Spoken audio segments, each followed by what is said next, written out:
మరాఠా యోధుడు ఛత్రపతి శివాజీ మహారాజ్ యొక్క కుమారుడైన సంభాజీ మహారాజ్ జీవిత చరిత్ర ఆధారంగా తీసినటువంటి సినిమా చావా.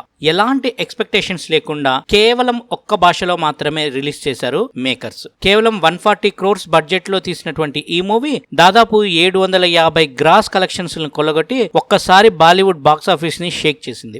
అయితే దాని తర్వాత చాలా మంది తెలుగు ప్రేక్షకులు దీనికి తెలుగులో డబ్బింగ్ కావాలి అని కోరుకోవడము, దానికి స్పందించినటువంటి గీతా ఆర్ట్స్ వాళ్ళు ఆ డబ్బింగ్ రైట్స్ కొని తెలుగులో డబ్ చేసి రిలీజ్ చేయడము జరిగింది. ట్రైలర్ లో లీడ్ రోల్ పోషించిన సంభాజీ మహారాజ్ కి విక్కీ కౌశల్ గొంతుకును అదే తెలుగులో డబ్బింగ్ చెప్పిన ఆర్టిస్ట్ గొంతు చాలా వేరియేషన్ ఉండడంతో కాస్తంత నిరాశపడినట్టే అనిపించింది. బట్ అయితే తర్వాత సినిమాలో తెలుగు డబ్బింగ్ కూడా దాదాపు బాగానే అనిపించింది. సో నెట్ఫ్లిక్స్ ఉన్నట్టుండి ఒక సర్ప్రైజ్ ఇచ్చింది.